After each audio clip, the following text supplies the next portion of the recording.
What is going on, my Super Sandwiches? Rhymestyle here, and today I'm joined by Geekdom for some Dragon Ball Super Talk, and today we're going to be talking about the Battle Royale. Now, I don't know if there's going to be any sorts of spoilers in this video, but hopefully everybody's caught up. I mean, we don't really know anything that's going to happen. We started episode leaks, but there's no real details there.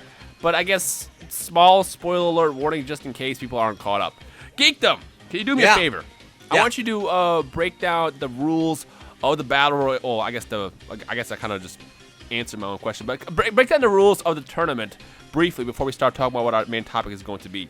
It's a battle royale, 80 people fighting at once, 10 per universe, from 8 universes, and you win by throwing your opponent out. If you watch professional wrestling like I did when I was a kid, and I still watch it once in a while nowadays. I actually have a wrestling podcast. Check it out, geekdom101.com. But anyways, if you throw your opponent out of the arena, right. That's how you eliminate them. And the fight will continue for, 48 minutes, I believe they said? Yep, exactly. 48 minutes, and the final, whoever's standing last inside the arena is the winner. With the most warriors from your universe. Yes, pretty much that's how it works, yeah. And if you knock somebody out, you still have to throw them out. And flying is prohibited outside of the main arena, but we do believe you can fly in the arena because, well, they're flying in the intro to the show. Mm-hmm. No weapons, no killing, and that should be it. That's it. Pretty much everything, yeah. And by the way, I want to make this clear. When they said no weapons, that does not count. Senzu and Potaras are not weapons, okay? I don't think those are weapons, so those may in fact be legal in this tournament. They may be. I'm glad you brought that up because that's kind of what I want to talk about.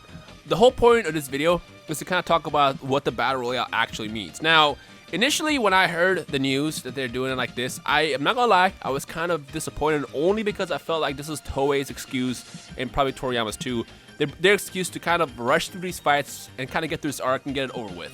And I wasn't a big fan of that. However, the reason why this is going to be good, now that I think about it, is due to the fact that this is going to be a different kind of experience. Now we have teamwork involved, number one.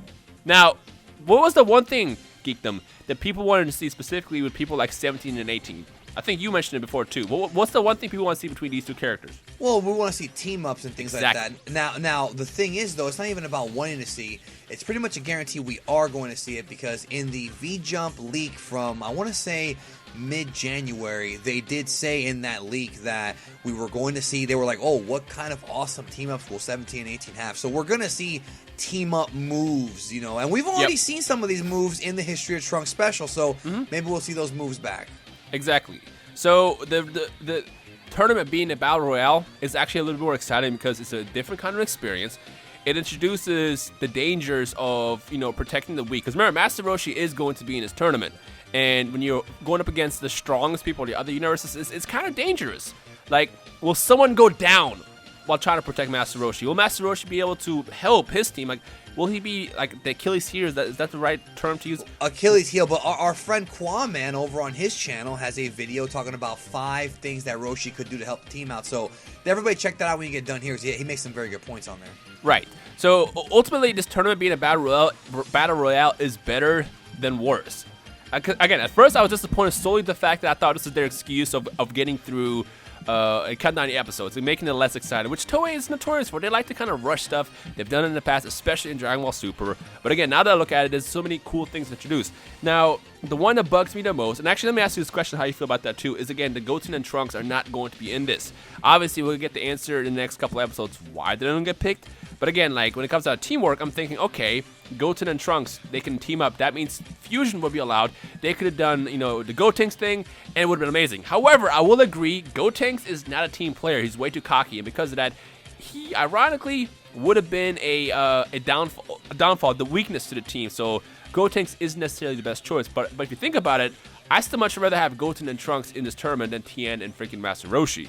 So a lot of people agree with you on that one. Yeah, a lot. And I'm sure everybody watching, in fact, if you're watching, you agree, comment that down below. Like, I want everybody to show you guys the support of the Goten and Trunks fan army out there. And people want Paikuhan, and, we've seen all kinds of characters. I've had people say they should resurrect Frieza and put him on the team. Well, that's a cool idea, Let me address that real fast. So, small spoiler, the tournament starts in 40 hours. In 40 hours from the fight. Not from this video. Not from this video. On the show. Yeah. When Toppo and Goku finish fighting in the next episode, the tournament is set to be starting in 40 hours. In 40 hours, that's not enough time to do anything. So one of the reasons why I feel like they chose who they chose for a team, which includes people like Tien and Roshi being on the team, is just due to the fact that they didn't have enough time to find everybody. I mean, if they had like a week, maybe a month, do you understand how awesome the Universe 7 team could be? They could even go into Hell, another world, and find people like... It could have been a cheap way to introduce Paikai into the canon side of the Dragon Ball world. They could have probably done that. But due to the fact that it's 40 hours, that's probably why they chose who they chose. But something else I want to address, and I'm going to see what your thoughts are on this, because you did mention it at the beginning of the video. Fusion. How likely do you think there is a chance for us to see Fusion in this? I don't think they're going to do it, but I do remember that they... I do remember... Okay, I don't think they're going to do it, but I wouldn't be surprised is what I'm trying to say. Like, I don't... now, that's what I'm trying to say. Here's my one problem with Fusion. So, will you agree with me when I say this? The Patera earrings are sacred items. Yeah, I would say so. Now, how do you think the other universe gods, and even the Omnikin and Grand Priest would feel if the Supreme Kai threw his Patera earrings into the ring for Goku and Vegeta to use? I don't see that working out. Like, I mean, yes, they're not weapons, but just due to the fact that they are meant to be for Kaioshins, I feel like it would just not be allowed. Now, in the case of Goku Black, in the future and everything else happened back there, it's kind of like oh snap, everybody's dying, they're succeeding, we gotta do something. They had to do it to basically stop Zamasu and Goku Black from killing off everybody. However, in a situation where you're in a room full of gods, I don't think that's going to be a likely thing. Now, the other thing is Gogeta. Fusion dance obviously would work between someone like Goten and Trunks, but again, technically Goku and Vegeta at this point don't know the fusion dance, nor have they... Well, I'm sure Goku knows it because he's the one who taught it to Goten and Trunks. Yeah, right. Goku knows it, but Vegeta doesn't. Unless they try to say, oh yeah, we learned this one time when we were in the time chamber. That could work. I'd be okay with that explanation. They could, but the question is how likely is Gogeta to be a thing? Now, here's the thing. It's not just that. Let me throw another one out there. Also, another one that I've been seeing a lot of, which is a good idea, is absorption. Majin Buu could absorb some people. Like, if someone's about to get thrown out, Buu could absorb them and make himself stronger if he still has that ability. See, we haven't seen Buu absorb anybody since, Super Buu, pretty much, or that era of Buu, that time period. So we don't even know if Fat Buu can even do that. That might be an ability that was something that, went away after a while, or maybe he can't do it anymore. But if he can do it, then, the idea of him absorbing teammates and then getting power-ups could also be it's not fusion, but it's similar in that you're combining guys. I would not be mad at that. I mean, I said, when I found out that Majin was going to be in the tournament, in one of my earlier videos, I did mention I would love to see some kind of Buu transformation form absorption type of thing. I'll be okay with that. Whether he does it with his own teammates or other teammates, absorption is pretty freaking cool, and you can't deny how awesome Buhan was when he appeared in Z. So I'll be okay with that. However, I feel like when it comes down to the elephant in the room, Gogeta and Vegito, I think it's like a 0% chance. He already had a shine. He appeared briefly as part of basically fan service in the last arc. They're not going to bring him back. On top of that, again, I can't see them allowing mortals to use Patera earrings. Like, I feel like Supreme Kai would get immediately destroyed if he did that. Yeah, because it would be one of... I talked about this in a video recently, too. It would be one of those things where if Shin, who now, that is the confirmed 100% legal name of Kaioshin is Shin, if he throws Potaras at Goku and Vegeta, what's stopping the other Kais from the other universes throwing Potaras at their guys? Yeah. So if we see Vegito or Gogeta, or maybe Vegito if it was Potara, we might see, Frost and Hit or something. Like, who knows? You know what I'm saying? Like, I'm not gonna lie. That would kind of be cool if we saw several fusions fighting at once. Maybe it's too much, but I mean, geez, that's basically more DLC packs for Bandai. Right. Basically, between the two, the one that would most likely make more sense would be Gogeta. But again, unless they just say, "Oh yeah, we used to practice that back in the time chamber, room spirit of time," I just don't see it's likely. On top of that, it's a dynamic, never-ending fight. Like, where are they gonna find a couple seconds to fuse? I just don't see it happening. So the Gogeta thing specifically. But then again, I was wrong before. I thought we will never see fusion ever again when it comes out to Goku and Vegeta, and of course Vegeta Blue happened in the last arc, so I wouldn't mind. I'm just trying. I mean, for all we know, maybe they will do it for another 5. So who knows? Who really knows? But we don't. One thing we don't know, right, is we don't know if the Poltaras are actually outlawed. I don't think they are, but logically, just based on the way the story's going, I don't think we're gonna see that. I mean, I think it's probably is gonna end up being, you know, mostly one-on-one fights with team-ups.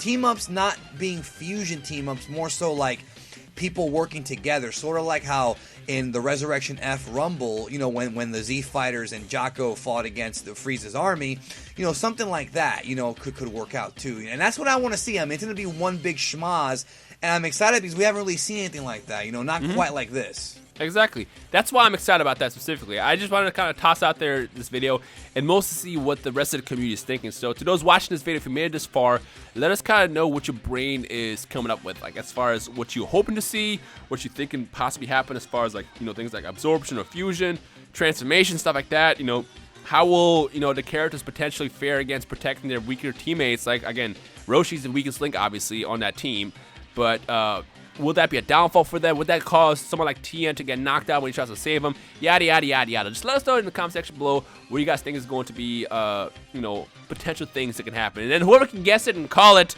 big shout out to you guys. You can come back to this video and be like, hey, yeah, see, I called it.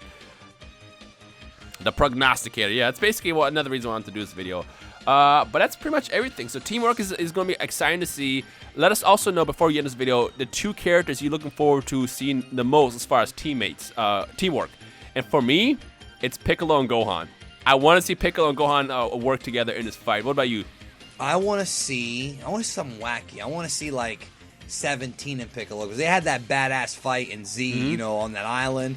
I want to see like I don't know, bro, Krillin and 17. You know, the wife and the brother team. There's a lot of wacky stuff you can see. It's just basically like there's so much stuff, bro. Like Roshi and Tien. There's so many little combinations, and don't forget it's a Rumble, so you might get like 3 or 4-way team ups too. I mean, you might have the Roshi, the Kame Sennin school, which is, you know, Roshi, Goku, and Krillin doing their stuff. You know, there's so much stuff, bro. I hope they give it to us in a good way. Yeah, exactly. I mean, that's right. That's nothing I thought about after I thought, well, is this a good idea? The answer is yes. Most likely yes. With that said, if you missed the leaks of the releases past week, I will add in the description below of episode 82 to 85, so check that out as well, and let us know your thoughts there. But other than that, any predictions you have in regards to this Battle Royale, any ideas that you potentially would hope to see, comment them down below, and leave a like if you enjoyed today's video. But other than that, Geekdom, is there anything else to discuss before we end this? I think we're good for now. I mean, nah, we're good. All right. That said, let us know your thoughts in the comment section below. Everything else, leave a like and all the good stuff, and we'll see you guys in the comment section below as well as the next video. Peace.